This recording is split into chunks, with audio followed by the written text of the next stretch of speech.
Welcome back to the program. Today we're looking at a type of scam that's becoming increasingly common.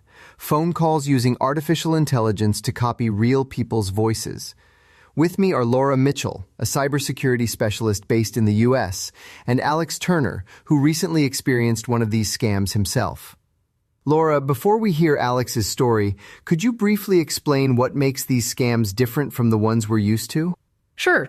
Traditional phone scams usually rely on scripted messages or obvious pressure tactics, which many of us have learned to tune out. What's changed is that AI can now reproduce a person's voice using very small audio samples from social media. That means scammers aren't just pretending to be someone, they can actually sound like them. From a technical point of view, the tools are relatively easy to access, and psychologically, they're extraordinarily effective. So it's not necessarily more sophisticated in design, but more convincing in delivery? Exactly. People tend to assume that if something sounds right, it probably is right. That instinctive assumption is what these scams exploit. Alex, let's bring you in here. Can you talk us through what happened in your case? Yes. So I got a call late in the afternoon from a number I didn't recognize, and when I answered, I heard my younger brother's voice. He sounded panicked, like genuinely panicked. He said he'd got into trouble while traveling and needed money urgently. The voice, the way he spoke, even the little pauses, it all felt completely real. How much did he ask for? I don't remember exactly. I think it was £1,800 or thereabouts, just under 2,000 quid. Did anything strike you as odd at that point? Not immediately, no. Looking back, the story didn't really add up, but in the moment, I wasn't analysing it at all. I was running on pure adrenaline.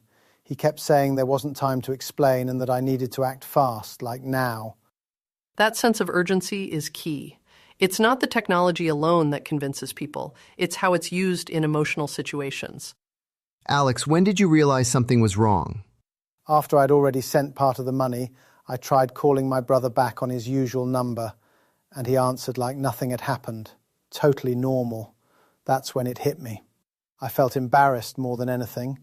I mean, I consider myself pretty tech-savvy, someone who doesn't fall for stuff easily. That reaction is interesting because many people assume only vulnerable individuals fall for these scams.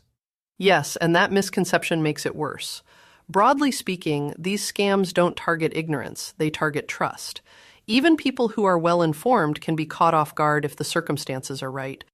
Laura, from a prevention point of view, what can actually be done? Are there reliable ways to detect these calls? There are tools being developed that analyze audio patterns or flag suspicious call behavior, but none of them are foolproof. Technology can help, especially at scale, but it can't replace human judgment. One issue is that current privacy regulations often prevent phone companies or banks from acting immediately, even when something looks suspicious, although those rules exist for good reasons. So regulation can unintentionally slow down intervention. Interesting. Alex, has this experience changed how you deal with phone calls now? Definitely learned my lesson. I don't trust high-pressure requests anymore. If someone asks me to act immediately, I slow things down on purpose. I've also got code words with my family now, which, sounds a bit extreme, but honestly, it gives me peace of mind. That's actually a very sensible approach. Simple verification steps are often more effective than advanced tools. Finally, Laura, are we likely to see this problem get worse? In the short term, yes. The technology is advancing at a rate that most people are struggling to keep up with. But over time, as information about these tactics becomes more widespread, the advantage scammers have will decrease. Alex, thank you for sharing your experience. And Laura, thank you for your insights.